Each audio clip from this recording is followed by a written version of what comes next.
Howdy ho, and welcome to this week's edition of Invisible Walls. Unfortunately, Grumpy McGrumpelstein will not be on the show today. Unfortunately, we had to record on a day he was not available, but we promise he will be back next week. And not only that, Ryan, we will have jingles. We will have jingles. Have we got any yet? We've gotten a few. I haven't actually listened to any of them. Okay. But we have received some. Cool. Keep them coming, and we'll actually have Grumpy in the studio next week so he can help us judge and pick the winner, although I think we may trump him if we want to. I would love to trump him all night, all day. Wow. So Grumpy's not on the show, but Ryan Stevens is. Hello. And we have one of our most popular guests on the show, the voice of GameTrailers.com, Brandon Jones. Howdy. And we have Justin Spear, fresh off his stint at Infinitely Undiscovering himself. Yo. I found out a lot. A lot of things we probably don't want to know. Oh, no, they're all good. All good things. Happy to be me. And Patrick, who just came back from the primordial ooze of Spore. Yeah, and live to tell about it. That's right, and he's going to do that a little later. Yep. All right, let's get on with the show. How we gonna escalate? All right, first we're going to talk about Mercenaries 2. The game just came out this week. Is our review up, Ryan? Possibly. Looking into the future if we get someone quick to edit it. But you've been playing it, though, for review, obviously. Yeah, you're probably the best person to lead the convo. Been playing it on both the PS3 and the 360.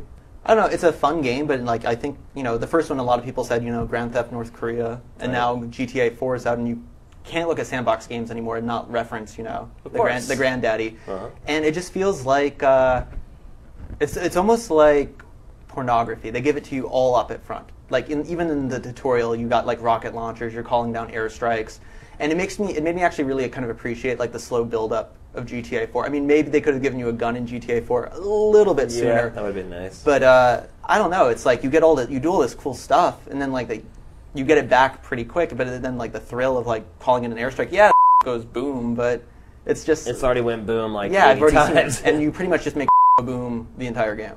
I mean, it's a cool world, and explosions are give you that kind of killer instincts. Oh, that's fun, but it never really goes anywhere beyond that. Like you've seen it all within the first hour of play. That co-op's sort of the big hook for the game, though, right? Kind of. I mean, if you're doing co-op, you're doing the story missions, or you can just mess around. But you can't just go off on your own. You guys are tied together, so there's some invisible walls if you go too far, slinging you guys back together. Our arch nemesis, or namesake, or namesake. Yeah.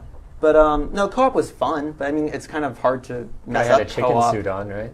Yeah, we were playing with some guy. Fun. I'm pretty sure he was from Pandemic because I think we got to play with someone from Pandemic Achievement right when we logged on. And which is interesting, right? I think that's a pretty cool achievement. But there's 3 mercenaries to play, but it really doesn't matter. One regenerates health faster, one runs faster, one finds more ammo.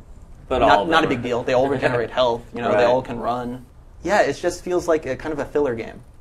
All the trailers always made it look fun, and it's fun, but it's just not really going anywhere. Yeah, I guess, the other big hook is the destruction. Everything's destructible. Yeah, I mean, one of my favorite parts is actually, the second mission in the game. You're in a hedge maze, and these guys are hiding from you, and it's oh, I'm in a hedge maze. But then it's this, I'm just going to blow down the hedge, set it on fire. So that's cool. I appreciate that, because, I mean, how many times were you playing, an RE game or something? It's I got this missile launcher, I'm just don't have the rooster key, just gonna blow down this door. No. Of course it doesn't work. Yeah. It's that door, that must be hard oak. Yeah, and then the AI is just horrible. I mean, they're just fodder. I've seen so many, they're like suicide bombers. I've seen so many of the dudes blow themselves up. Or even the guys on your team, they refute, they'll try to get in your car. It's a Benny Hill thing. They'll run around the car and oh, where's the door? Yeah. I mean, for the most part, if you want to just blow up, you could do worse, and the actual landscape's pretty well placed together. It's actually fun kind of walking around. It's funny because this game's been delayed several times. Yeah. So you don't see it being the smash, because the first one came out of nowhere and sold like crazy. Well, another thing is the first one had the kind of cool hook with the 52 cards. You played the first one, Justin. Can you explain the 52 card thing to us? Well, it's the putting terrorists on, a deck of cards, and the ace is most important, and you have the various things. So you can either capture or kill the guys and have them live in. It puts up the card on the screen. It's wham, here's your check. you get some cash. So It's like a hit list. it's a hit list. So you can still go wherever and then do whatever you want. But you also have these guys that are just out there, and you can go after them. How you choose. So And they've eliminated that from this game. Yeah, now it's just all missions and like the missions branch, and you can have curry favor with people and stuff like that. But What good does that do you? Do they actually help you in missions? yeah, then they'll try to get in your car if you honk. But they probably won't. But again, Once they get in the GTA, car, what do they do? Your choices have little consequence. It's like even if you piss off some other dudes, you can just do missions, keep doing missions for them until they're back in favor. So it's there's really little in the way of consequence that you can't It's not like getting GTA where you got to choose who lives or dies, and you got to the ramifications the whole of that. Of the story, yeah. So, and I don't know, the card system was cool. It gave you kind of a sense of accomplishment. It seemed fun. Kept me playing, I think. Made you feel like you're hunting terrorists. That too.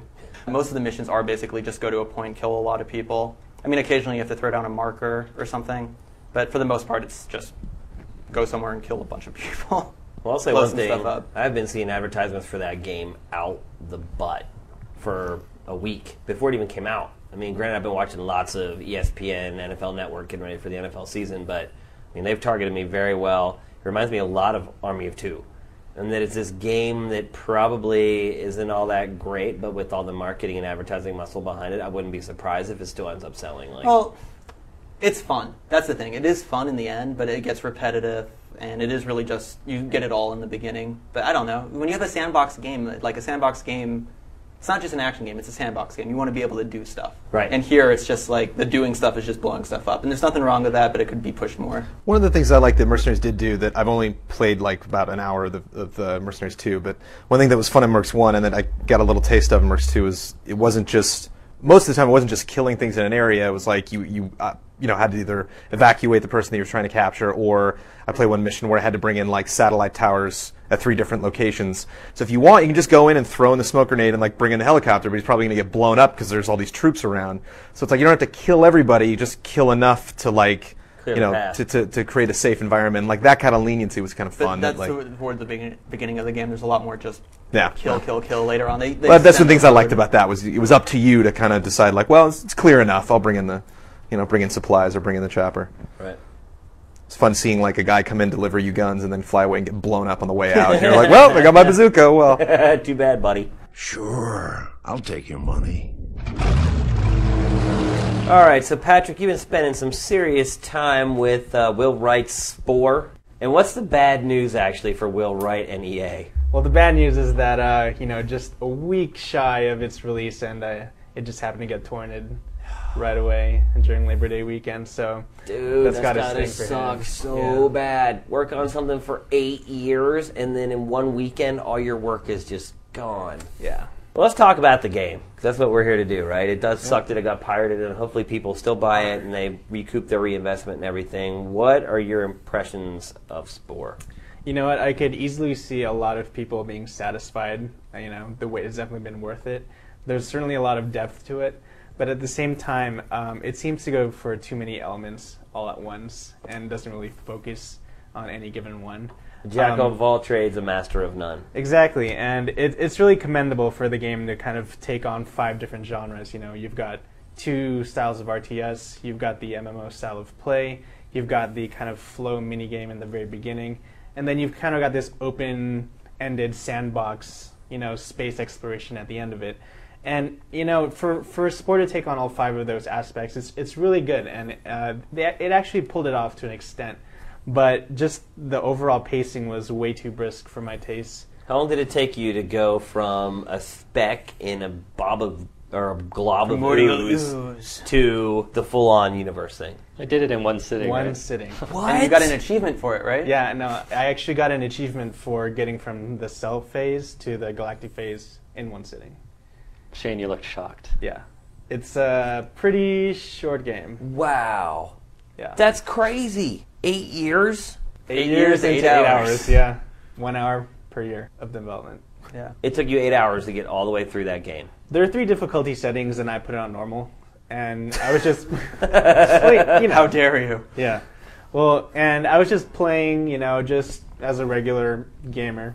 and it took me. As opposed to playing as a non-regular game. Yeah. What does that mean? He didn't turn on the afterburner. Yeah, I the didn't pro turn on the switch. Game Genie. The pro switch. Yeah. Thank you, Galoob. But you know, it's really ambitious. It's got a lot of ideas. It's got a lot of pep. But it's Moxie? It's got moxie, yeah. But I don't think it quite lives up to the hype, unfortunately. How can you get through that many different gameplay styles in 8 hours? You'll never learn any of them adequately. That's the thing.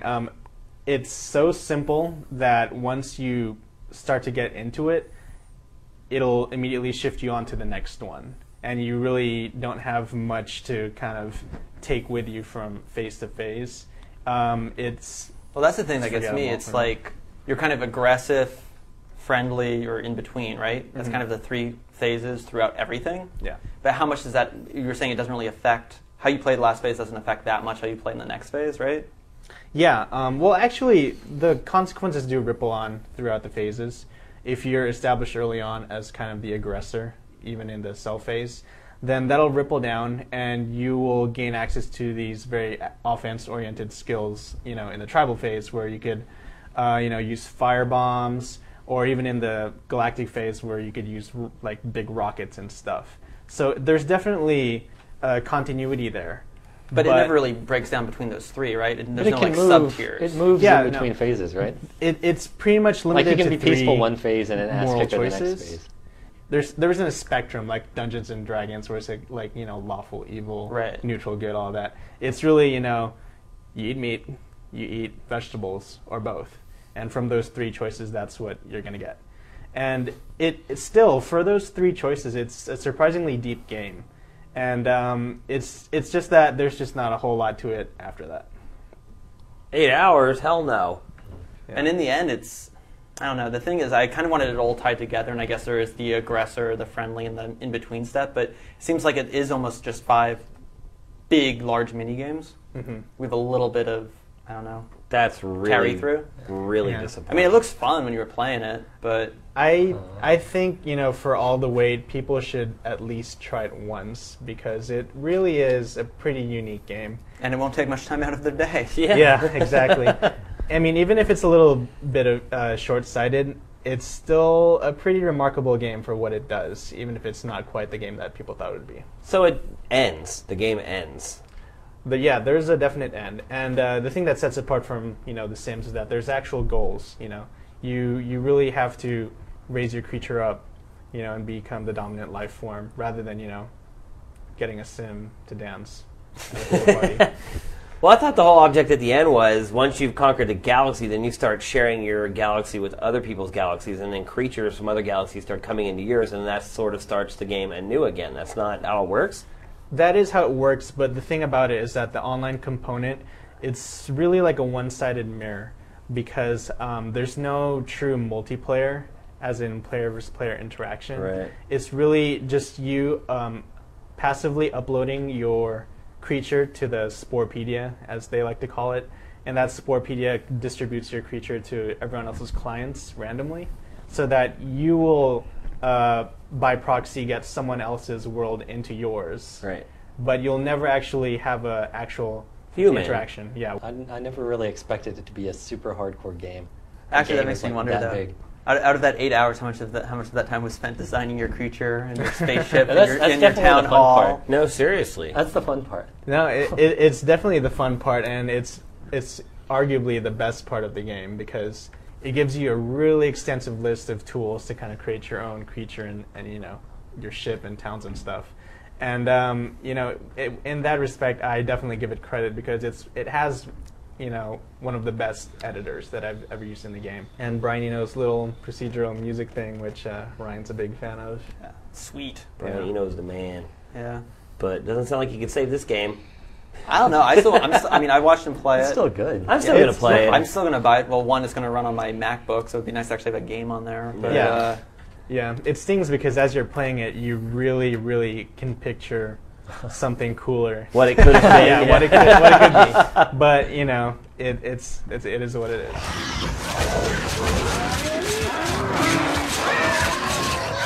Next up is On the Hook, our most favoritist segment.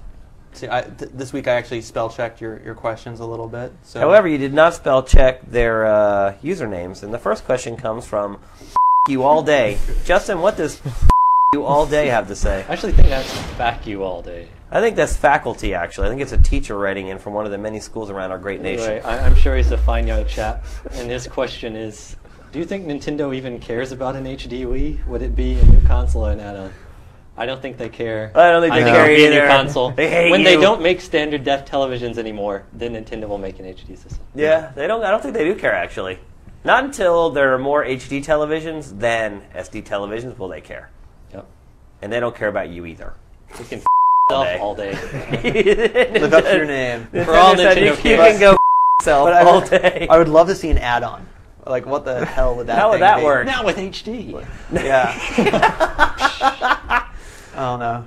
Yeah, how would that even work? I don't know, but I'd love to see that. I'd be like, what the is this? Some bunny ears, but they're like. It would be like an ears. HD DVD player, just like attached to the bottom of it or something.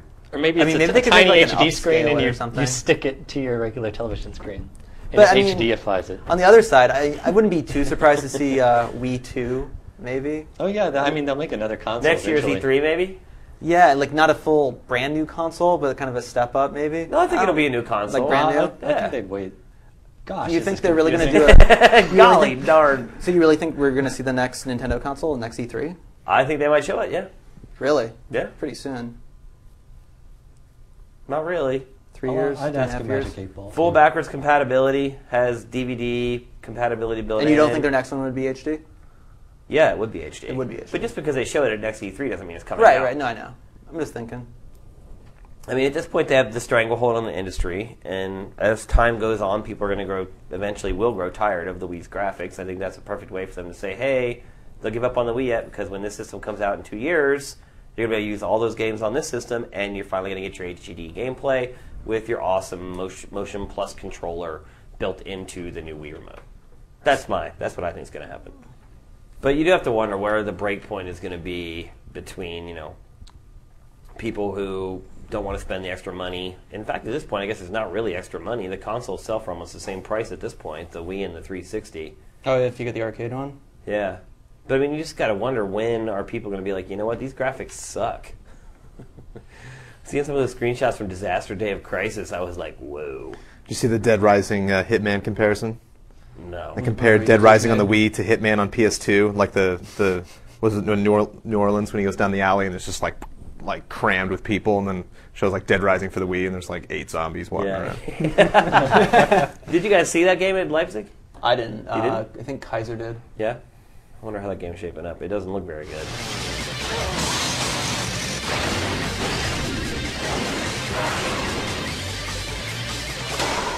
Okay, our next question, Mr. Jones. It's from Jason555. How much do you think the downloadable video services matter for the 360 and PS3? Do you think competitively, meaning like one is Just going do to they win matter out to you? versus Do the you other? care that they're there? It just depends on library. I mean, if my movie that I'm looking for is not there, then no, I don't. But I don't know. I do have an opinion on this. It's like, I downloaded Transformers when I got my HD TV because I didn't have a Blu-ray player at first. Didn't have an HD DVD player, thank God. And the compression was bad, and the explosions looked bad. Took forever to download, and I have a fast internet connection. You could start streaming it halfway through, which is nice, but it's kind of like inexpensive, more than if you were to go rent it at like a video store. But then you don't have to go to the video store, but you have to wait an hour to start playing it, so it kind of like seemed kind of crappy. But I don't have Netflix currently, but the whole Netflix tie-in with 360 seems pretty cool. Like, it's not going to cost you anything extra, and you don't have to wait. I guess you can only download it to your PC, but if you have a nice TV, it's not a big deal. I guess the big problem there is how small your 360 hard drive is, unless you bought a 360 in the last couple of months. I agree with you 100%. The video quality just isn't there. Like, I in fact downloaded the same thing, Transformers, and watched it, and it looked. I'm so sorry. I know. The one in the movie was god awful. Yeah. Two, the compression was terrible. Anytime there was red on the screen, Red, any kind of explosions, anything with particles, like smoke, like it just turns into this like screen effect. It just looks awful. So if you're going to charge the same amount of money, it would take me longer to download that movie than it would for me to get in my car, drive to Blockbuster, get the movie, bring it back, and start it. So I think the issue and is... cost you less. Yeah, you've got to provide a service. That's not a Well, service. the Netflix, if you have Netflix, the $15 up plan, like the most popular plan, you get like unlimited downloads. Right. So the Netflix thing on the 360 seems pretty sweet. And Yeah, I'm I mean, if you don't curious mind watching movies in bad quality. Yeah, free is free though. I mean, Yeah. look at YouTube. Well, it's not going to be free because that's going to turn into your Netflix. You're not going to keep getting like hard copies sent to your. No, you get like unlimited downloads, Right. Downloads. and you can still rent 3 movies You're at a not time. going to rent them though. Once you have that service, who's going to actually rent hard copies of movies? I mean, that is going to be your Netflix service. I like downloading the 1080p trailers. I do that, Yeah, I do that. but I think they like don't compress those as much because you'll download like a 2-minute trailer and it'll be like 300 megs. Yeah. Yeah. What's funny is that they're really pushing for downloading videos in Europe. When we were at Leipzig during the Sony press conference, they didn't have one, but they had 2 separate services on PSN launching that are just for downloading movies. So, That's bizarre because their bandwidth Yeah. sucks. Yeah, so Oh, you gotta be kidding me. Yeah, I am. You're not getting a Porsche. Patrick Morales is going to answer CJ Pro 2000's question. yes, he is asking about MK versus DC. Can you give us more information about the game? I've been hearing a lot of bad things from the GT forums. Well, then it must be true. This is bad things Yeah. about my mom.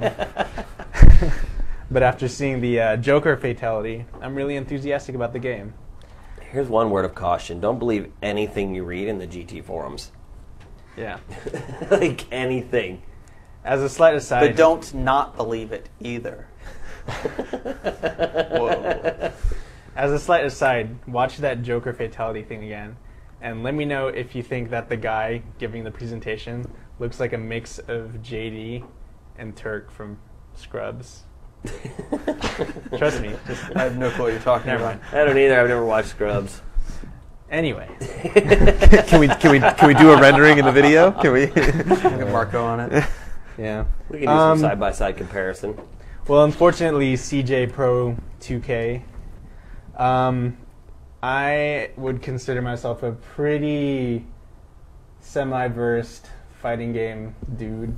I've played No, a you're not. But you know, I've played a fair amount of Ultimate Mortal Kombat 3 back in the day. Loved them combos. Loved them babalities. Them yells. Yeah, and I wouldn't really say that MK versus DC has had a substantial growth from the past ones. They took a lot of the extra clutter out, like the fighting styles from 4. Yeah, the multiple stances and all Yeah, so they took that garbage out and they just, you know, brought it back to basics. But, you know, in terms of a solid fighting game, I think it could be enjoyable. I mean, you know, there's going to be people that's going to like playing as Joker and doing that fatality. You're going to have people liking to play as Superman and all that. But, you know, Superman Raiden can do the Yeah. Superman each other. Exactly. Just explode. I didn't really find it that great, but, you know, that's just Mortal me. Kombat games, they're not. It's they're Mortal kind of more Kombat. meant. They're more meant They're to not be about being fun than they good. are about being great fighters. Well, that's kind of true, but they can It still be is. good. But I mean, to answer CJ's question, the gameplay is just like Mortal Kombat. Yeah. I mean, that's really what it is. Either you like it or you don't. It's juggle happy, it's fatality happy, it's Over the top, cartoony violence. Yeah, I mean, it's never been a serious tournament fighter or anything like that. It's just sort of been something that people played for fun. I mean, back when it first hit the arcades, I think people were serious about it because there was nothing else like it at the time.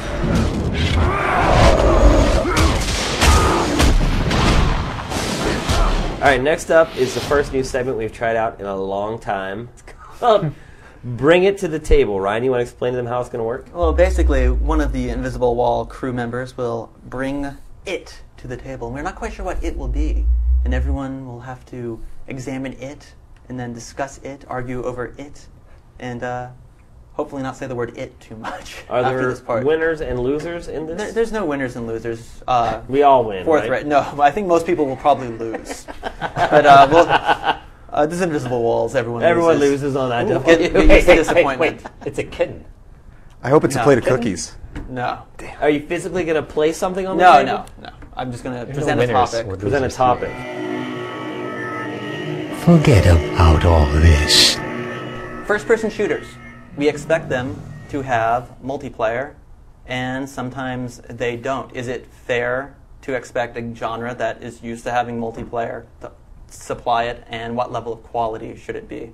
For a full price game, yes. Has to have multiplayer, otherwise it's going to be downgraded. See, I'm thinking no. It's like I played BioShock. I didn't feel like it's first-person shooter, but I didn't feel like it needed any sort of multiplayer. It stood on its own legs, and the system didn't really make sense for multiplayer the way the things were set up. I mean, maybe if you had made a specific mode, like one person's a big daddy, that could have been interesting. I'm not saying it needs it. I'm saying if I have two games sitting in front of me, and one has an awesome single player, the other one has an awesome single player, and the other one also has a multiplayer option, I'm going to give the nod to the one that has the awesome single player and the multiplayer option. You're just getting more for your money that way.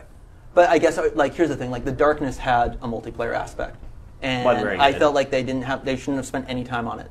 Like, you know, again, that's the sort of game where it's not, you know, not just guns. You also have all these weird powers. It's kind of hard to shoehorn all that stuff in. And they did try something a little new where you could play as the Darklings, but it didn't really go anywhere. And like a little unfair, but Metroid Prime 2, again, not online, but, you know, they shoehorned in some multiplayer there. You know, got a bunch of friends who were into Metroid, and we tried to play it, and just totally were like, it sucked. I'm going to scan you. Ha ha ha ha ha. Consider yourself scanned. It sucked, and the Darkness multiplayer pretty much sucked. But well, it was just totally mediocre. It wasn't actually like horrible. It's just like there's no reason to play it. And my other thing is there's so many games that actually like focus on multiplayer. Like I know in my Call of Duty game, even if you know Treyarch's making it, it's going to be a pretty solid multiplayer experience. That's what I'm going to go to for multiplayer. Halo's always sitting there. It's always good. I think, you know, back in the day you could tack on a multiplayer mode and it would almost stand up to other things that are out there, but now you have these dedicated games like Halo and what have you, and, you know, if you try to just tack on a multiplayer mode and divert some of your resources, it's just going to screw you up. The expectations are so high now for multiplayer. I mean, the bar has been raised so many times, and I mean, it does take a lot to impress people, but I think we also live in a vacuum sometimes, and that we assume that everyone's like us. We always have another game to go on to. It's like, we finished BioShock, we can go play Halo 3, we can go play Call of Duty 4. A lot of kids out there, that's not the case. Some of these kids buy one game, play it to death, then trade it in before they can get another game. And I think when we review games or we evaluate games or whatever, I think we need to look at the perspective of those people. Not everyone is like us. Not everyone has the mailman show up at their office every day and drop off like 8 brand new games for us to tinker around. As we call him Santa Claus. Yeah. And I think, you know, don't sit in his lap, though. Most gamers are that way, or even college kids. You know, college kids, they have to ration their money, but I think, you know, we need to look at the fact that we're reviewing and evaluating games for the average person and not just us. And I think we do a disservice to games if we don't recognize the fact that they have gone the extra mile to provide more than just a really awesome single player experience. And I think we should reward those games. That's a good thing about military games is there's always context. You have guns. You need to gotta kill the somebody. enemy. I sure hate blue. Red will be victorious. But I mean, to say that like multiplayer modes is irrelevant, I don't think you can make that assumption. You do see comments in forums like, you know, this crazy bullshit game doesn't even have multiplayer. I'm going to play. You know, don't believe anything Call you of see Duty. in the GT forums. But don't not believe it either. I don't know. I do believe that it would be better to have 2 moms and 2 dads. But other than that, that's the only wisdom I've ever extracted from the forums. And Patrick, you didn't say shit. You didn't bring shit to the table. I was willing the round. Loser. Throw your can. Hit him with a can. I think as a consumer, you definitely want to have a multiplayer mode because you're paying for a product and you want to have, you know, all you can get out of it. But does a FPS need a multiplayer mode to enrich itself? Not necessarily. Like you said, BioShock. You know, it could definitely benefit from multiplayer mode, but Mirror's Edge, I guess. The problem is, it wasn't what other game is there besides Not that it's a BioShock. first-person shooter. If you build a combat engine that's capable of performing in multiplayer, then you can create a single-player experience that's less predictable. You know, I think it's kind of good for those two schools to work, you know, with each other and learn from each other. I'll say one thing that I don't like about multiplayer and first-person shooters is that a lot of times it keeps the visuals in the single-player game from getting where they could be. Because when they build that engine, they have to account for people playing multiplayer and how many people are going to be in there, the weapons effects, what if 8 bazookas go off at once, and it limits what they can ultimately do with the visuals in a single player. But to me, that's really the only drawback. How about this song? Mama's little baby loves shortening, shortening. Mama's little baby loves shortening bread. All right, that's going to do it for this week's show. Once again, thanks for watching. We really appreciate all you guys. Keep the comments coming, and most importantly, get writing those jingles. Yep, you can send those to invisiblewalls@gametrailers.com. And keep them somewhat brief. If you're things like 7-minute rock ballad with no lyrics, not gonna happen. Jingle, short. Literally, it's got to be what, like 10 seconds? 10 to 15 seconds. Not, that's probably too much for a jingle. Okay. Like 9.46 seconds. 10 seconds or under. 9.46. Sorry. Okay, figure it out. Mama's little baby loves shortening, shortening. Mama's little baby loves shortening bread. Anyway, I I like the Stanley Steamer jingle. Stanley Steamer, the carpet cleaner. Is that it? Get your Something like that. carpet. I think it's just Stanley Steamer gets carpet cleaner. What are other good Like, jingles so we can so like something. spur on like the creative process? By Menon. I don't even know if that's a jingle. I think it's like a trademark sound. That's The only reason I know that one is because of that Seinfeld episode. Costanza. Did you see Spatula City from UHF? Spatula City. Spatula City. We sell spatulas, and that's all. That's good. That's what we're looking for Grumpy. Sell it. Sell it. Trademark it. We'll steal it. See you next week.